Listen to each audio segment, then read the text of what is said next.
sisters. It's time for us to just be together. It's time. Look at my buddy. Oh, he's cute.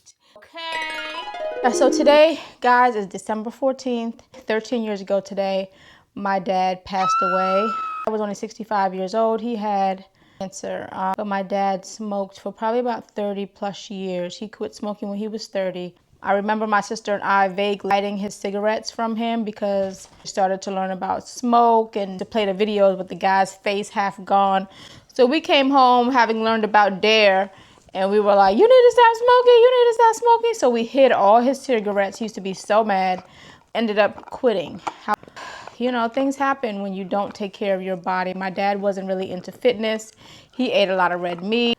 You know, he continued to drink heavily. He continued to eat his booze. He ended up with gout. He ended up with diabetes. He ended up with all these other different complications. At 64, he was diagnosed cancer of the lungs. Didn't find out that he had cancer of the lungs for, I'm not sure, from the time of diagnosis to the time that he passed away. The thing about African men, they're very prideful and they don't like to accept a diagnosis of death. So 13 years ago today, we were all at my mom's house that she still lives in. My dad was at that point in hospice, having spent the last year prior to at the Cancer Treatment Center in Chicago. I took off a month for work. I went to go and stay with him to relieve my mom so she could come back home and work and do what she needed to do. Now, terminally ill husband. So my sister was pregnant at the time. All stood around my dad's hospital bed, hands praying over him, all saying our last, things to him. We called pastor to come and issue him his last rites. St. Mary's Catholic Church in Bladensburg. Pastor came. It must have been maybe like 1 or 2 o'clock in the morning. Issued last rites. We are Roman Catholic, so it's very important that that's done. So my mom made the phone call. He came. We all got a chance to kind of say our goodbyes, and then he took his last breath. We all just stood there holding our breath, and that was it. We saw the life leave his body. I haven't really talked about it since, in 13 years. Thought about it because it's not something that will ever leave my mind. However, talking about it is something that honestly feels really therapeutic. Like, I feel like I want to cry, but I'm also just kind of like, what a beautiful way to go. Surrounded by your family, surrounded by your kids. I'm so glad I got this mic on because this guy's going ham on this bone. Ham bone. It was beautiful, hard. I know my dad was pleased with how he passed away, with how we handled his funeral, with how he handled his arrangements. Everything that he would have wanted. It was big, it was boisterous, it was expensive, like 500 plus people. I actually want to watch his funeral again because being there was the experience for me, and I'm going to make another video about that. If you follow me on Threads, I did make a thread about it, and it did go viral. A lot of mixed opinions. My experience is how I felt in that moment, and now looking back on it, how I feel. I'm not going to get into it now because that's a whole different topic. Listen, my dad proud of the state of our family now? Absolutely not. We're just like any other family, and just want to put this message out there to everyone, my family and families out there. It's the holiday season. We're taught in families not to keep it real with each other. We're taught in families that we're supposed to have each other's back, sometimes to a fault. Have each other's back to the point where we feel like we're not going to tell you things that sometimes you might need to hear. When we're all grown, just grow up, and you reach the age of 40, I feel like whatever issues that were had, if they were not inappropriate, if they were not criminal in nature, type of assaults, mental, that person, and you're supposed to say, I wonder how they feel about that situation now. Speaking from myself, I was in a lot of situations that to now looking back on were extremely childish. I don't have any grudges towards anyone that I speak to or don't speak to. We both have to take a fault in a situation where we both didn't see eye to eye, because ultimately I can feel how I want to feel and you can feel how you want to feel. Be able to express that. I feel like in today's culture and in my age range, 40 plus year olds, we were taught as kids to become each other's biggest op. We learned it from our parents being each other's biggest ops. eye to eye and then separated their kids from their cousins, and now generations born into beefs. Parents, what are y'all doing to the point that that would carry on to a next generation? I want to employ anybody out there that may have siblings that you guys are at odds, you guys have not spoken, you guys have not reached out to each other, you guys are just still holding on to this animosity. You have to realize and think to yourself, is the next time I see is it going to be at someone's funeral? And if that's the case, parents would feel about the fact that we're no longer in communication, we're no longer talking, we're no longer family, we're no longer cool, we're no longer do anything for each other or even acknowledge each other's existence because of a small beef. And the beefs usually be, you didn't like the fact that I told you what you didn't want to hear. That's a weak ass reason for anybody in the world to beef with somebody. You're mad that I told you the truth. I am your sibling. I should be able to say to you, hey, what you're doing, I don't like it. It's going to affect this. It's going to affect that. It's going to affect you. If I can't, as a person that grew up in the same house with you, there should be nobody else's opinion out here in this world that you agree with more than your siblings. I feel as if, oh no, I got it the worst with mom and dad. No, you got it the worst with mom. I got it the worst with dad. We both were all in the worst. We should all be on the same page and all be in agreement that we all experienced a fucked up childhood, but instead we tried to pick and choose whose childhood was most fucked up. Those people should get the most leniency in the amount of bullshit that they're able to get away with.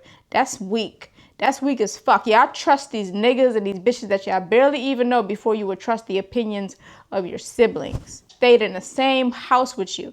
You put strangers before people that helped you raise your kids. You put strangers before people that didn't even care about you when you had nothing. Before people that I was like, yo, nah, you know what? I'm gonna make sure you good. I'm gonna make sure you and your son's good. And you put strangers before that shit. We out here living dumb as fuck. Baby girl, I don't want to be a parent. Parents out here is fucked up, including you. I don't want to be a parent. I ain't got time for the nonsense and the drama and the bullshit. Listen, if and when I'm ready to have a child, I will have a child. It may not be in a standard or in a manner that you feel constitute me being a real mother or not. I have whatever the hell I want, including a child. I had your child. Still, we're not even going to get into that because, listen, we're not even going to get into it. You got me fucked up. But, you know, a lot of people got me fucked up. You know, be on one accord and support one another. If you are married to someone that doesn't see eye to eye with your family, that's fine. If the relationship is good, continue to build and continue to see how you guys can come to one accord and integrate your families if you see fit. But also, wives and husbands, marriages end every fucking day. Marriages end every day, okay? Caution you, right? When you all out here decide to push your family and people that you know and trust and people that have lived in the same household with you and push it that you've been through, burn any bridges with a family because your family change over fucking night. I woke up a wife, went to sleep, separated in the same damn day. Woke up, cool. Went to bed, went through that nigga phone, stranger. Living in a house with a stranger. Yeah, I mean, and now I wake up and my marriage is over. Basically, you don't get an invitation that your marriage is going to be fucking over. You just wake up one day and before you go to sleep that evening, you be like, oh shit, my motherfucking marriage is over. Now what? Now what? What's the contingency plan? Marriage is beautiful, but if you're in a marriage that's not beautiful, what's your contingency plan? You get the papers in the mail, you can wait until the sheriff come knocking on your door, order against you so that you have to leave a residence even if it's yours.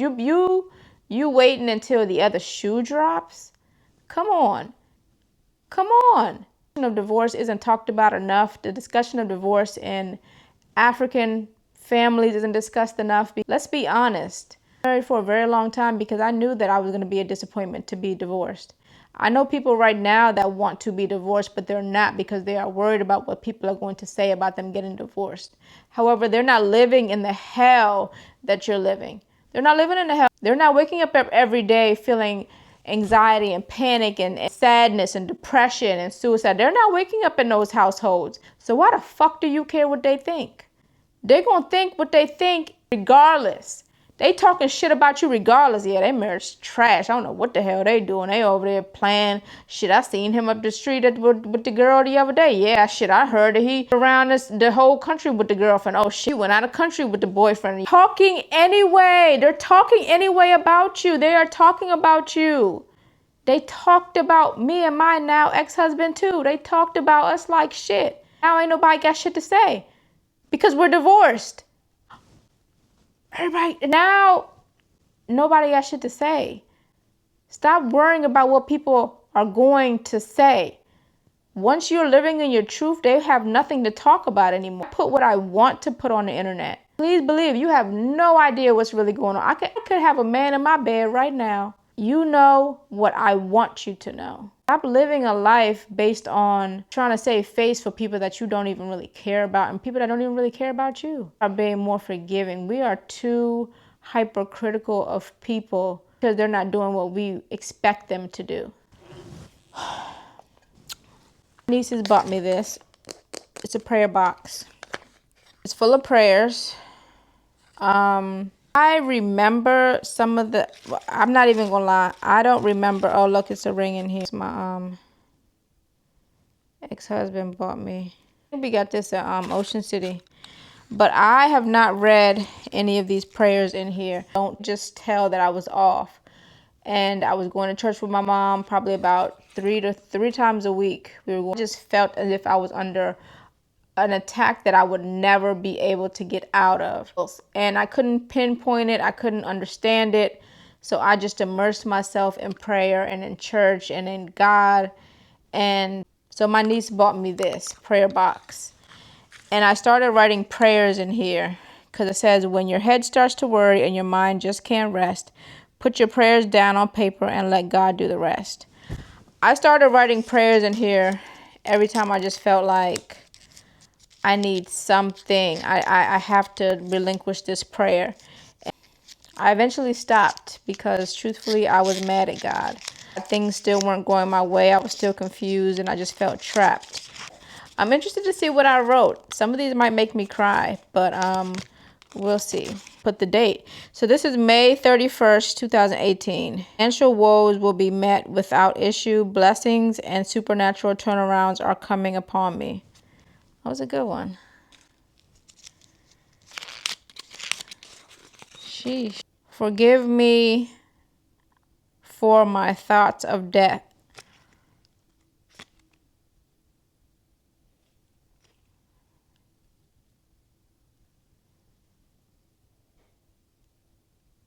Oh my gosh.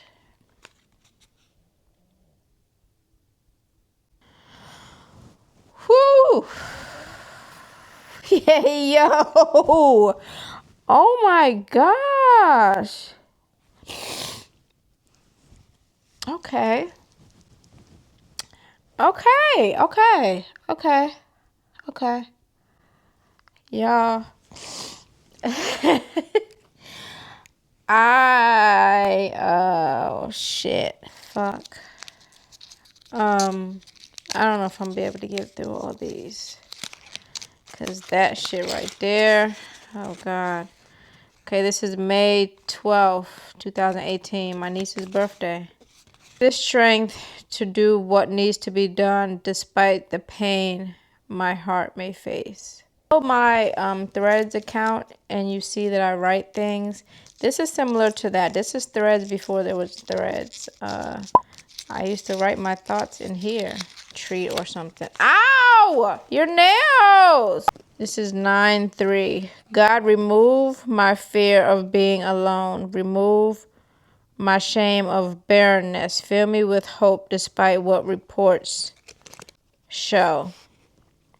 So that must have been when I was going through IVF. I did 3 rounds of IVF. And it was hard. It was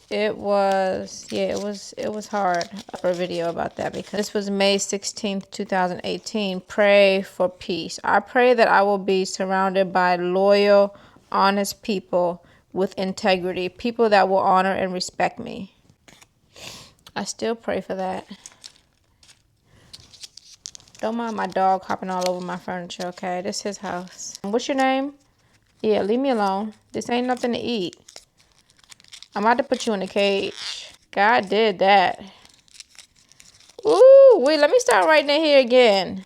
Grant me the ability to see people for what they are and move on with or without them.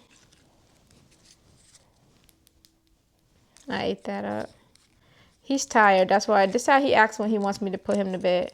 He wants me to in his cage so he can get his last treat of the night. Yeah, I'm telling all your business. I'm telling all your business. God forgive me. I am ungrateful of doubt, fear, sorrow, pain, hate, shame, and unwillingness to live. Wow. This is crazy. Y'all, this is crazy. I forgot how suicidal I was. That is wild. Prayer for a safe trip for my mom. Journey be successful and full of joy and relaxation. Cover her with your blood. April 25th. My mom must have went to Tanzania and I prayed over her. And she made it home safely. So, God, thank you.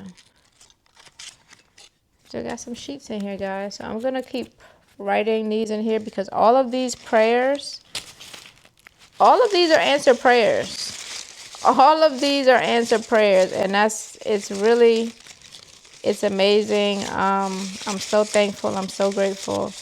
Ava and Malia, and obviously your mom for purchasing this, but thank you. Thank you, thank you, thank you. These are all of my answered prayers. Every single prayer in here was answered. And it just goes to show you that things happen gradually, then suddenly. Mark Batterson, New York Times best-selling author. I got this book from him, and the Uncorrected Proofs copy that I got when I went to the Creators Summit that they had this past fall. I started reading it, and it is absolutely amazing. And I have 2 pictures in here. A picture of my dad and his brother, and a picture of my dad's parents, my grandparents, from January 1986. I use old pictures as bookmarks. I just think it's a beautiful way to kind of always look at pictures that you don't always look at. So that was deep, y'all. I ain't gonna hold you. That was deep as a motherfucker. Shit got deep. But you know, I'm slaying it. So probably had more to talk about, but as you can see, my dog's getting antsy. He's ready to get to bed. I still need to get in the shower and wipe my makeup off. So make sure you like, comment, and subscribe. Make sure you follow me on all my social media platforms. On Instagram, definitely want to make sure that you're following Vacation Mood in January to see my birthday location. So if you're not, I'm not going to be posting anything on my personal page. Make sure you follow God in Therapy. That's probably where I'm going to be posting about this prayer box and some of the prayers that I had in here. Make sure you follow Be Yourself, Bro. That's probably going to be where I'm posting this podcast clips. I'm trying to figure it out, y'all. When God told me to create these Instagram profiles, he told me to create them because of these are the different businesses that I plan on having in the future. So I needed to secure the Instagram pages. Snapchat, I still have my Snapchat from 2018. So a lot of the times where I wrote these prayers is in Snapchat. I probably even have the moment that I got this box and a lot of other things. You'll also be able to see my past life for tuning in to a special edition of I had some shit to say too, so I started a podcast. So I started this podcast on Monday, and today is Sunday, God and Therapy Sunday. And this is a special episode in remembrance of my dad's 13th anniversary of him no longer being on this earth. Although I do feel him in this space, I feel him every single day. Dad loved to run his mouth. He loved to give advice. He loved to do all of the things. And now I love to do all those things. And I just hope that, we can all just be on one accord of everybody just being grown, minding their business. I don't want to take on any of your burdens. I don't want to give you any money. I don't want to let you live here. I don't want to do any of those things. I just want us to all be cool and come together when we need to come together and mind our business when it's time to mind our business. But also don't be afraid to tell each other like, yo, you stupid. Yo, I heard this. Yo, I heard that. Yo, what's up with this? Yo, what's up with that? Yeah, I need this. Yeah, I need that. And also be ready to accept the no's. Be ready to accept that I don't feel like it. Be ready to accept that I don't fuck with that person, so I won't be coming. Be ready to accept the real, because we are all grown brothers and sisters, okay? Sometimes people's feelings need to be hurt. Okay, you should know that it's coming from a place of love. You let that nigga disrespect you. You let that bitch disrespect you. You let them kids disrespect you. You let your boss disrespect you. Nobody else disrespect you, but when somebody that loves you has been through all the bullshit, now all of a sudden it's, oh, you being disrespectful. Man, pull your bootstraps up and stop all that fucking crying. Please. Can we all just stop crying? Can we all just start realizing that they're talking shit about us regardless, so who the fuck cares? Y'all exhausting. Y'all not ready for the truth. Y'all not really ready for the truth, are you? That's fine. When you are ready for the truth, you know where to find me. But as you can see, my sweet boy, my sweet boy, my sweet, sweet, sweet, sweet boy is ready to go to bed. So we're going to go to bed. Smith, I love you all. Thank you for watching, and good night.